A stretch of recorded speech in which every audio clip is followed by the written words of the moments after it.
Começa mais um programa Arte de Viver, hoje recebendo a presença do empresário Geraldo Pierotti, que vem nos falar sobre a Fundação Pinacoteca Benedito Calixto. Você conhece?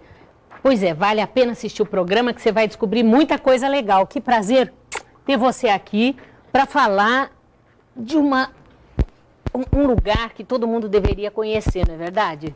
Bom, em primeiro lugar, eu quero dizer que o prazer é meu, né? Com certeza, fico muito feliz de você estar aqui. Sou seu admirador, sou amigo do seu pai, sempre gostei muito do seu programa. Muito obrigada. E estou muito feliz de ter sido honrado com o convite. E tenho prazer em participar e esclarecer aquilo que for possível da minha amada Pinacoteca Benedito Calixto. Então, né? Vamos contar um pouquinho a história do casarão? Porque quem já veio aqui e contou um pouco a história foi a nossa querida Edith Pires Gonçalves Dias, que morou no casarão. Namorou, isso aí. Conta um pouquinho a história para o nosso telespectador. Então, eu não sou dessa época, também sei porque você está um pouquinho mais novo. Mas o casarão foi construído em 1900. E ao longo da sua vida veio recebendo algumas melhorias, passou por alguns donos, inclusive pelo pai da Edith Pires Gonçalves Dias, que ali cresceu, saiu dali para casar, ela hoje é a nossa primeira secretária da fundação. E tem um período também, não só com esse glamour e com esse charme, mas tem um período triste, que houve uma época que, quando foi desapropriado o casarão para fins de utilidade pública pelo prefeito Oswaldo Justo, houve uma invasão de cerca de 20 famílias. Sim, sim. E durante cerca de 5 anos, ela esteve em condições de um cortiço, né?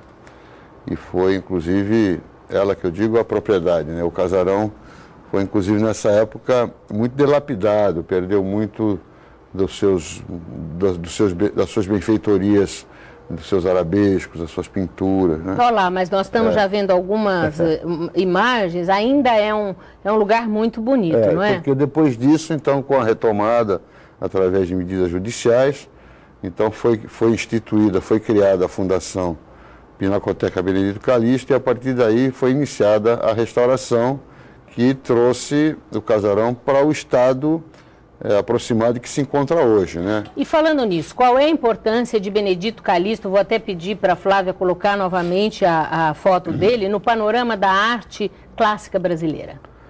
Bom, Benedito Calixto foi um pintor de uma certa notoriedade e um certo valor artístico, pelo fato até porque, por isso mesmo, ele é tão conhecido. Mas eu, pessoalmente, não tenho medo de externar os meus pontos de vista. Eu considero o Calixto um bom pintor, né? Naturalmente não é nível de um Portinari, não está a nível de um... Mas as telas dele são muito bonitas, são né? muito bonitas, mas eu acho que Calixto tem um grande valor pelo valor histórico. Calixto retratou muito o seu tempo, né? Sim. Então a Baixada Santista hoje tem a sua memória grandemente preservada pelas obras de Calixto. Isso é tão verdadeiro que, além de pintor, ele era escritor também. Ah, que interessante. Ele tem muitos artigos publicados na época sobre a história da vida de Itanhaém, sobre vários fatos da Baixada Santista, que nós, inclusive, não sei se dará tempo ainda na minha gestão, mas nós temos feito um trabalho vagaroso, porque demora, é um trabalho de garimpo, não é? Inclusive com a ajuda grande da Silvia Teixeira, sim, que é a nossa vice-presidente do Conselho, que nos ajuda muito, nos disponibiliza lá 4 estagiários para a gente... Nós temos muita dificuldade financeira, e então esses apoios são fundamentais para a nossa sobrevivência.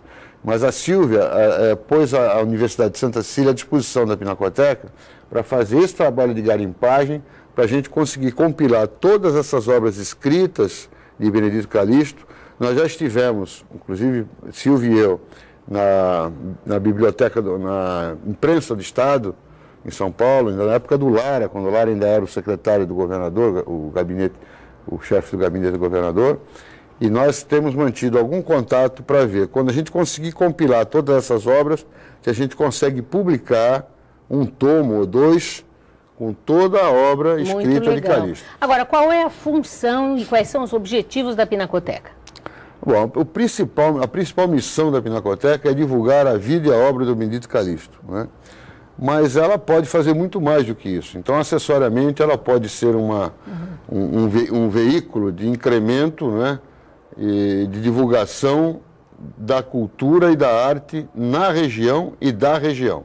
E a cultura e a arte, você sabe, é um leque São muitas opções, né? de amplo espectro, né? Claro. Então, principalmente, a gente se preocupa em divulgar as artes plásticas. Agora, então, que tipo de evento acontece lá na Pinacoteca e quem pode visitar? Isso também é importante. Bom, a visita pode ser feita por qualquer pessoa dentro do horário, que é das 14 às 19 horas, de terça a domingo. Eu não sei se eu posso ir encaixando uma coisa com a outra, vai encaixando. Mas também o objetivo da nossa gestão é começar a abrir a Pinacoteca a partir das 9 horas da manhã. Ah, que por legal. falta de estrutura, inclusive de recursos financeiros, porque a necessidade de monitores, de pessoas, de infraestrutura para isso, a gente ainda não conseguiu abrir. A gente herdou este costume das diretorias anteriores. Vocês têm algum convênio com as escolas, por exemplo, para visitação? Temos com as escolas municipais. Ah, que legal. Recebemos cerca de 150 crianças das escolas municipais. A prefeitura apoia isso? Apoia, sem dúvida. E nós temos um convênio também com a Secretaria da Educação do Estado de São Paulo, através do FED, né?